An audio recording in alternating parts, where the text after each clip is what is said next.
What is going on, guys? Judo Sloth here, and welcome to today's Clash of Clans video. We are here at Elite Gaming versus Buy Forever, and you will notice we have one of my good friends with me. This is Echo Through Me. If you guys don't know where his YouTube channel is, there's a link in the description. We did just record a couple of attacks from this war over on his channel. You can go and check that out. It's a nice little friendly war between Elite Gaming and Buy Forever, both very competitive clans. But before we get into the first attack, why don't you introduce yourself to my fans, Echo? What's going on, guys? As he said, my name is Echo, and I'm very thankful to be here on the channel with you, Judo. It's been a long time that I've been hoping to be on here with you. We finally are getting it done. Exciting stuff, and I'm really excited to share some of the attacks, both from Buy Forever and Elite Gaming. We have some really great stuff for you guys today. Yeah, it's going to be a lot of fun, but without further ado, why don't we jump into this first attack, Echo? I'll count you down. This is base number 6, and it is a Lava Loon attack by Elite Gaming. So I'm going to press the replay in 3, 2, 1. Off we go. Here we go. So this is DJ. You did see a couple of defenses from him over on that video in Echo's channel, but he starts off a nice funnel here with them baby dragons, and he's really just going to press into this southern area, take a big kill squad to press right the way forward, get the enemy heroes, get that Giga Tesla down as well. I really like how he set that funnel early. It just means that the heroes can press in behind the wall wrecker, and the Grand Warden's ability there pressed just to help through that area with the clan castle troops. What do you make of this attack so far, Echo? I really like it. I like that he's headed right towards the town hall as well, and I like the early Grand Warden ability there just to spare the life of all those troops starting out. I think so far he set it up well. And baby dragons, the best utility troop in the game, in my opinion. Good use of them as well. Absolutely, and a lot of the time for your Lava Loon attack, it really is getting them important buildings for the kill squad. So you can see he's already coming in from the west here, but just notice the pathing of the balloons here. He's got that section coming in from the west, but he's also very quickly coming in from the north. And what it means is once he's got that single inferno down, they can all merge together in the middle of the base here. I always like to describe this as a star. What you want to do is come in from each point and merge your balloons into the middle. You don't want your balloons going across to each edge of the star. It's just not very efficient. They take a lot of damage. You can't maximize spells. So coming in from the north there was very efficient and very much needed to get them balloons into the middle. And at the end of the raid here, it's really just a matter of time in terms of these minions cleaning up the rest of the base, Echo. Yeah, and there's a lot. I mean, you gotta love the look and the damage that those max level balloons do. They're devastating on a base, and this was beautifully done. Tons of balloons left over. You have the minions and pups cleaning things up. Just a perfect attack. Yeah, and DJ does a lot of them. He does a lot of them. So I do like how he protected the queen as well. Getting that Lava Loon section in early just means your queen can help with cleanup, which again, efficiency is key. So we're going to jump on over to Buy Forever's side. And I think, Echo, you are going to talk us through one of the attacks here. Yeah, we're going to take a look at the attack on base number 2. It's a Town Hall 12 Laloon attack, and it's done by Bucknuts. Why don't we start it off in 3, 2, 1, and play? We had a live as well, guys. We had a live. Okay, off you go, Echo. Why don't you start the commentary here? This is one of the clans you cover, and then I'll just kind of, you know, help out with commentary as well if I see anything in specific.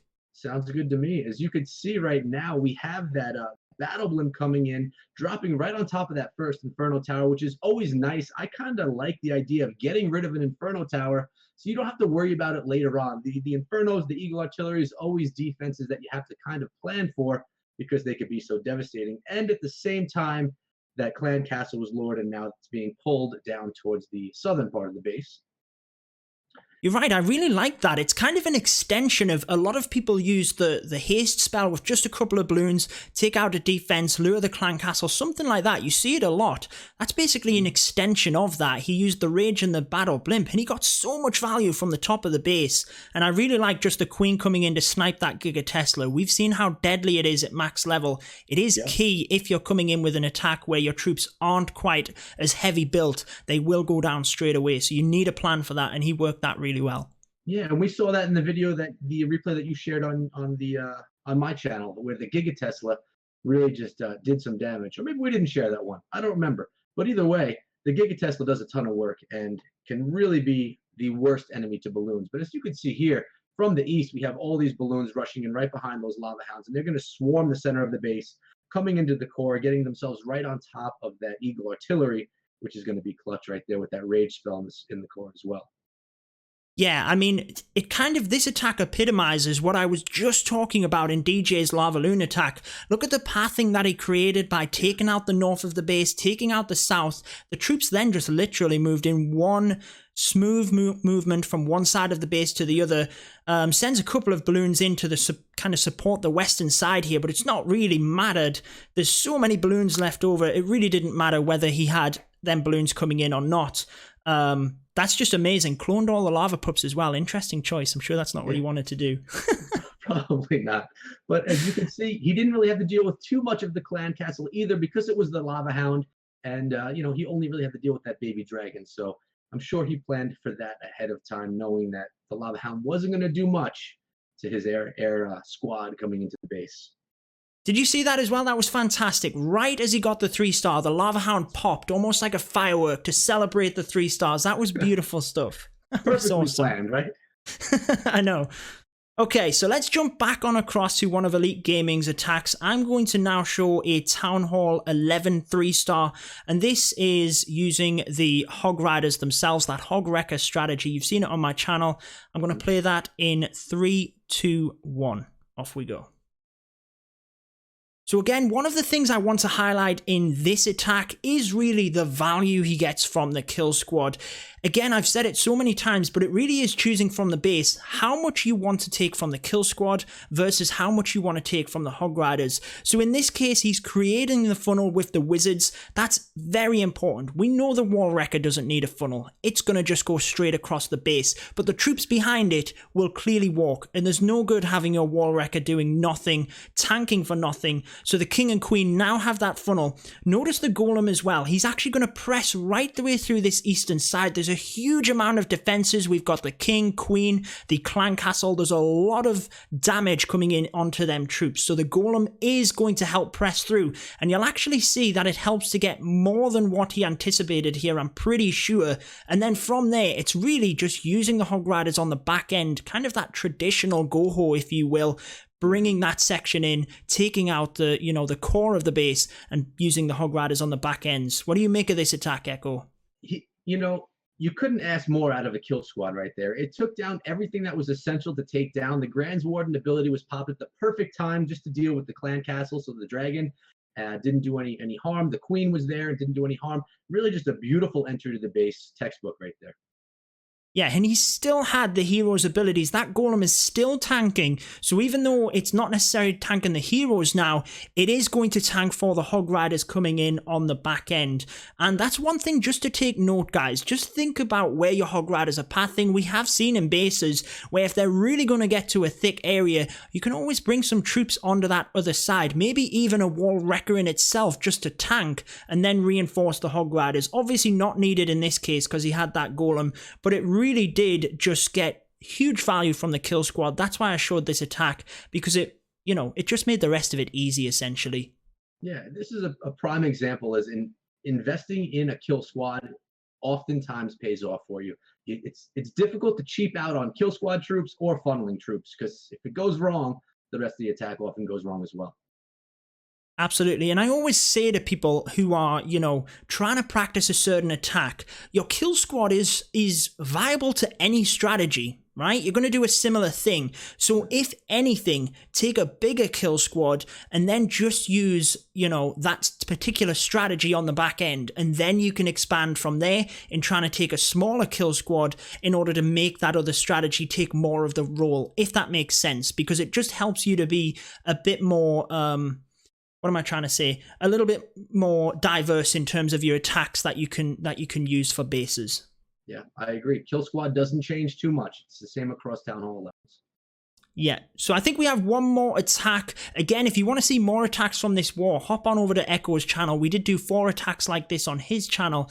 But I believe your next attack is base number 6. That is correct, and it's a hog attack as well. And why don't we jump into that one? 3, 2, 1, and play. And it's a Town Hall 11 hog attack, and there is some amazing Wall Wrecker damage in this one. I know that you were impressed by it, Judo. We were just talking about it over on my channel with one of Elite Gaming's attacks as well. But check out how far this wall wrecker gets itself into the base. I think it's 6 tiers of wall it takes out before it's finally taken down. Yeah, and again, it can just highlight the value of taking that golem, doesn't it? You know, they nerfed the wall wrecker a little bit, but it just means that you have to adapt things just that, you know, just that little bit essentially, and the golem is a primary troop to come in and do that job. Yeah, and because the Inferno Towers are on the other side of the base, the Wall Wrecker wasn't targeted too early, and it was able to just continue pushing on through with the help of that Warden ability there as well, just to keep it going. Now it's going to go right past that Eagle. Doesn't actually go into the Eagle, which would have been nice, but the troops behind were able to help it out. And here we go. The journey of the Wrecker is going to end right there with the Inferno Tower, and the Bowlers are going to be coming out. And that was a nice job hollowing out the center of the base. Now we have the Hogs coming in from the northwestern side, and plenty of spells to support them as they go through the base, as well as the Grand Warden and the Queen. Absolutely. You can see the area at the end of the base here. We've got 3 wizard towers and a bomb tower right next to that single inferno where there's potential for giant bombs there as well. So that's a huge area of damage. You're gonna have to have the spells there. But like you said, that wall wrecker provided such value that he can save on spells. He can have the heal spells here ready to save them hog riders through the area. And again, the Queen just helping with that cleanup alongside the wizards. It's just a beautiful strategy. They really do just marry up quite well, the wall wrecker and the hog riders. And that's one of the biggest values out of the wrecker is jumps. You don't need as many jump spells, so you have that camp space, and that's why I think hog rider attacks have seen such a big buff with the update, just because you could have the extra spells to support them along the attack and really just keep them alive. Absolutely. And I did a video recently, you guys will know, talking about the different attack strategies at Town Hall 10. And the Hog Riders and the Lava Loon, for me, were the best 2 attacks. Lava Loon could arguably be the top one, but it takes a lot more skill, in my opinion. The Hog Riders, you can get away a little bit more of just kind of putting them in one group instead of being so surgical like you have to with the balloons. But that is going to wrap it up for that attack and for this video. Thank you so much again, Echo, for joining me on the channel. We've been wanting to do this for such a long time, guys, and hopefully we will be able to do it a little bit more as well. Any closing words that you have? But like we said, go on over to his channel, show him some love, give him a subscription, and yeah, he does excellent war content, guys. Any closing words you've got, buddy? Yeah, Judo, I just want to thank you again for having me on the channel. Like you said, it's been a long time coming, and it was exciting to be here with your audience. So thank you very much. I appreciate the opportunity. Yeah, and thank you so much, guys. Like we said, tell him on that video that you've came and you've watched both of them. Drop that down in the comments. And if you want us to do this again, make sure to smash that like button. But that's going to wrap it up for this one. I've been your host, Judo Sloth. Until next time, peace out. Be good.